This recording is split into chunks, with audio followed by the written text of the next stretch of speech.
Hello everyone, thank you very much for joining us today, it's much appreciated. I've got the pleasure of hosting this conversation with Grace, exactly as was introduced, on the voices of the creator economy. So I'm from Kolsquare, and we have just commissioned a very big piece of research on the state of the European creator economy and the state of the UK creator economy. And that is launching today. You can download the full report via the QR code. It's 50 pages long, so we're not going to be able to get through everything today. There's lots of fantastic data in there, but we want to touch on a few of the themes that we found and that we've seen. And to help me do that, I'm very pleased to be with Grace to get her thoughts and some reflections on some of the topics that we found. Grace, would you like to introduce yourself? Yeah, of course. Hi, everyone. I'm Grace. I am a brand director. I'm also a creator, so I tend to say that I get this unique perspective where I get to see both sides. I'm a brand director who works with many creators in different capacities, from the likes of Stephen Bartlett through to our UGC creators. I'm also a content creator, so I produce branded content in all sorts of different formats for a variety of brands as well. So yeah, I tend to think I get this unique perspective on the matter of creators. Fantastic, thank you. So we've only got 15 minutes, so we're going to jump straight in to our first topic. One of the first findings we found, maybe surprisingly, was the gender pay gap in the influencer space. You know, I think most of us will probably agree that we traditionally see the influencer space as a space dominated by women. Most creators are women. However, what we found is that women are earning significantly less than their male counterparts.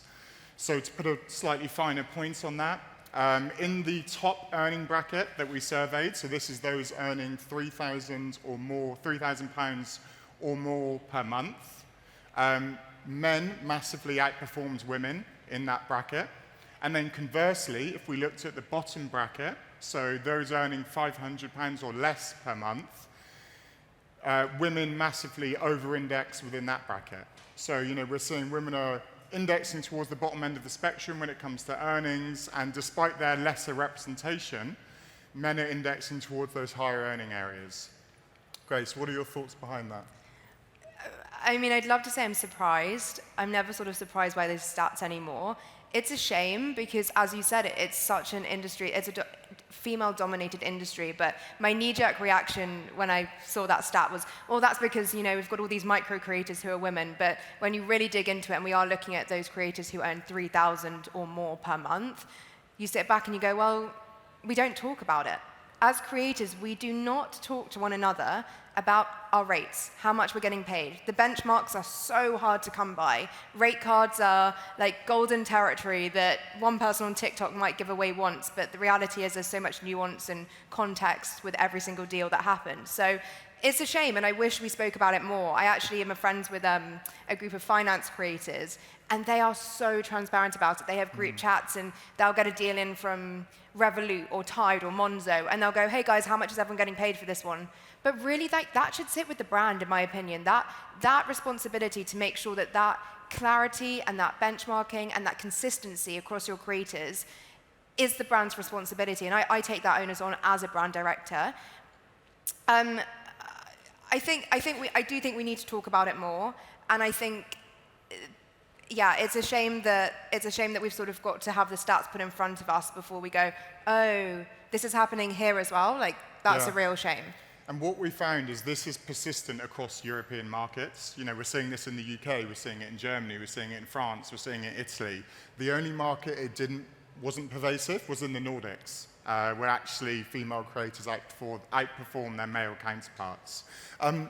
You've mentioned, you know, you get to wear different hats, and you've mentioned brands. You know, brands, I guess, depending on their influencer setup, only have a certain perspective. Do you think they're aware of this? Do you think this is on their agenda? I think where the discrepancy probably comes into it is men, if we like it or not, are more predisposed to negotiate. Like, if women receive a rate for a post or for a collaboration, I've seen it. I've seen it as a brand director firsthand. I know the male creators are going to come at me. They're going to come and go, double it. And they will come in bullshit. They're not talking like £100 more. They're talking like 2-3x the rate. and then you've got to meet somewhere in the middle, and then each negotiation becomes like this unique conversation. And I've seen it. I've seen females coming in, they're like, oh, do you think we could include travel with that? And it's like, men are more predisposed to the negotiation side of things, which is where the increase in rate starts to come from. As a brand, if you go in it and you benchmark it and you make it all like stable and consistent, that negotiation is always going to come into it. So I don't think now we're speaking about it, I'm like, yeah, of course, I'm so aware. I'm so aware that the negotiation comes in and it tends to be the male creators who are able to have that sort of tougher negotiating conversation. But was I hyper aware of it? And is it something that I really want to look into and dig into the numbers to make sure we're being really, really balanced and fair on it? Yeah, it's opened my eyes for sure. Thank you. Let's move on to the next area. So we also looked at, well, the title, creators under pressure. There was a big theme with regards to mental health, income pressure, stress, and also multi-platform reality. And again, that was particularly pervasive within the UK. Creators are under pressure. They're reporting high levels of pressure and high levels of stress due to a number of different factors. One of the things that came out in this area was UK creators are particularly multi-platform, and they're finding it hard to manage that reality. Do you think this, I guess it's modern, creator entrepreneurs needing to be multi-platformed, this evolution of the space, is this something that you see and that you're cognizant of? Yeah, I think we're seeing creators start to diversify their portfolios in the same way you do with investments. If we are putting all of our pennies or coins or whatever you want to say it into one platform that we don't own, we're putting ourselves at like really high risk. So I think what we're starting to see is creators step back. We saw kind of the turbulence of what happened with TikTok earlier in the year. They're taking a step back and they're going, I don't want to put all my eggs in one basket anymore. I want to put my eggs in a diversified portfolio of baskets so that if one of the platforms overnight again decides to shut down, my whole livelihood isn't attached to that. Because that's a really dangerous position to be putting ourselves in. Like, we don't own any of the data on these platforms. It's all third-party data. So they have the control to take it away from you overnight. And as a creator, that's terrifying because that's your everything.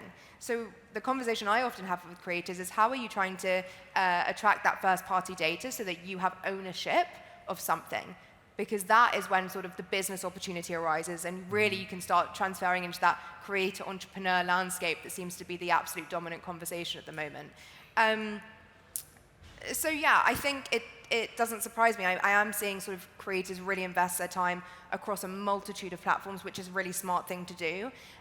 And then this, creator entrepreneurship, it seems to be the absolute buzzword at the moment. And it's really smart because we're no longer relying on the third-party platforms to deliver our income. We are strategizing of how we can own our destiny or our trajectory, at the very least the data. Do you think it's a reframing of an existing conversation with regards to creator entrepreneurship, or do you think it's a generally shifting, evolving phenomenon or progression of the space?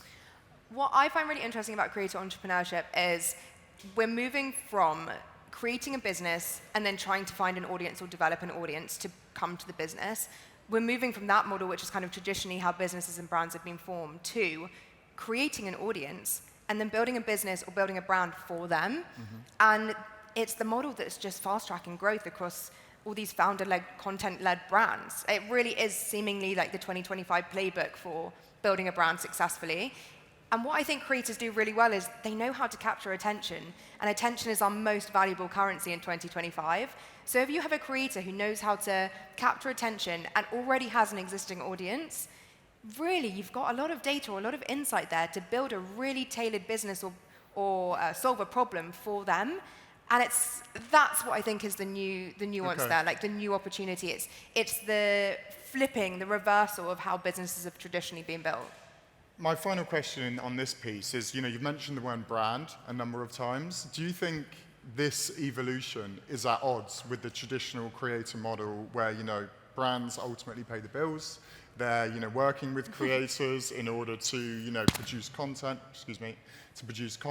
and, content that they want to see. Do you think this will create a tension in that traditional setup, the rise of creator brands and creator entrepreneurship? I think it's an evolution of the industry. I think we're always going to have various different, I mean, you guys know better than anyone else. You have all the data on all of the influencers everywhere. But, you have your micro creators, you have your UGC, you have the people who have a side hobby in creating content, and that's all they ever want it to be. And then at the other end of the scale, you've got the talent, the celebrities with multi-million followers across these platforms who are able to monetize and turn that into a business opportunity. I don't think it's completely breaking down everything we know to be true about creators. I think it's just an evolution of probably the top end of the creator spectrum. And I really think it's really interesting to see how brands react to that. But what I think we're probably seeing with a lot of the big brands is leaning into a much more community-led approach, which is sort of creating a little bit of vacuum in the creator space anyway. So creators have got to look at this and go, okay, what about me? Where's my opportunity and where's my sort of career going and my next steps? Yeah, thank you. And then on the stress and mental health piece of this section, UK creators report much higher levels of stress than their European counterparts. They also report much higher levels of online harassment than their European counterparts. Do you have any thoughts on why we might be seeing this or drivers behind this, experience How from this political area? do we want to get? I think it's probably a reflection of the wider state of play within sort of social and culture within the UK right now. I think there's a lot of upset, disagreeable people, and what I think is really interesting is, I don't know if you've seen in the last few weeks, all these sort of private investigators that are being hired by different creators to uncover trolls and put faces to the names of these persistent trolls. And I actually listened to a podcast yesterday about, determining what does make a troll, and should these people have their, identity revealed, or should they not? And it's a really interesting conversation because it is really hard out there. I think it's hard to, have your whole livelihood depend on a platform where every piece of content that you deliver is met with hatred, like real, sometimes life-threatening hatred. And I think the platforms have a responsibility. I think we're going to see across the board, like identity checks across accounts. I think Meta Verified have already started introducing it where you have to upload your passport. I think we're going to see a huge increase in requirement for proof of identity. I think that will help to a degree. I do think it's platform responsibility. And then I'm really interested to see how this goes with the top creators bringing these private investigators along to uncover these trolls. They seem to have gone very quiet, which is interesting. But that's what happens. As soon as you have a responsibility to put your face against the words you're putting on a screen, suddenly the whole thing goes up in smoke because the hiding behind the screen is where the power comes in. So I'm really intrigued by that. And I think, honestly, creators should come together more. Like, it's a really, really lonely space to be in. Like, you're by yourself creating content, often in your bedroom. It's not as glamorous as it's made out to be. And it can be really lonely to receive that sort of intensity of trolling and hate by yourself. So I think creating communities and spaces for creators to come together is probably going to help the pressure they're facing. Thank you. The final section we wanted to cover was a bit of forward-looking. Over 70% of creators that we surveyed report using AI tooling to help their day-to-day and to help them in what they're doing. But also, a very high percentage reported seeing it as a threat to their livelihood and to the long-term sustainability of what they're doing. What's your perspective on that?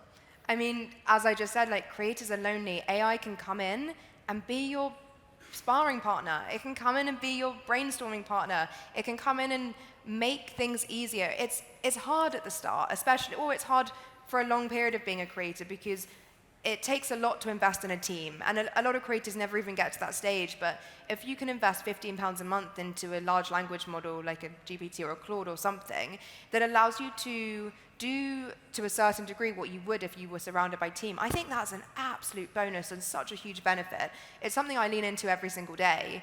I mean, I've come from a workplace where we're building AI agents. Like, we're at sort of the other end of the spectrum here. We're really trying to, I mean, you may have seen some of the teams post in the last few weeks. They're looking to replace themselves with AI agents and see if it's possible. And it's amazing the technology that's out there when you really take the time to learn about all these new emerging things. Like, my advice when it comes to AI really is just lean in. We are not seeing the wave coming in anymore. We are very much riding in the middle of this tsunami wave. And it's very easy as a creator to sort of sit back and go, oh, but what I'm doing is working. Like, I post content and it gets likes and like that's fine. But if you see the bigger opportunity there, like, you've absolutely got to be leaning in, because my goodness, is it going to help you scale if that's what you're interested in. Thank you. And I think, for me, one of the unique and fantastic things about the creator space has always been the personal connection. And I think, we see that in the data, and we see that is what audiences want. And so, we're seeing the rise of virtual creators and, AI-driven creators in that way. However, I think, in a world where we're more remote and these tools are coming in more, there's potentially still a space for that human connection that creators uniquely provide. And I always say, like, it gives you more time to be creative. Like, the absolute, like, specialness about creators is, as you said, the connection they're able to achieve. So allowing AI to take over the bits that take up all your time, so you get more time to be creative, is such a huge win as a creator trying to do everything. Absolutely. We're out of time. Thank you very much, everyone, for coming. Thank you very much, Grace. It was a pleasure. If you want to continue the conversation, we'll be here. You've got one question. Do you want to stay on? You've got some time for one question as well. So let me get it up somewhere. It's for you, Grace. Grace, in your opinion, do you not think brands will just look elsewhere or go with another creator that doesn't give them the stress or headache with the budget 2 times 3 point to raise? Does that make sense? Yeah, of course. I think it's not always, anyone who's worked as a within brand who works with creators knows it's not always about budget. Sometimes the person is just too good at, too well aligned to your goals and what you're trying to achieve with the campaign. And the reality is as a director, I don't know what side whoever's asking this is on, but on the brand side, we have a total budget to work with. So what we might do is allocate a little bit more to that person, knowing that we've worked out the return on investment and we think it's going to be worth it, using data-informed insights, of course. So it's always weighing up. You've got this total budget, and it's going, okay, do we want to allocate that? And the reality is, if someone asks for 2 times, you probably are going to negotiate and meet in the middle. If there's no negotiation room, we're probably not well aligned for this campaign. So it's always an ongoing conversation, and there's no right answer to that. You have to get it wrong a couple of times before you get it right to find your perfect mix. Great. Perfect. Thanks, everyone.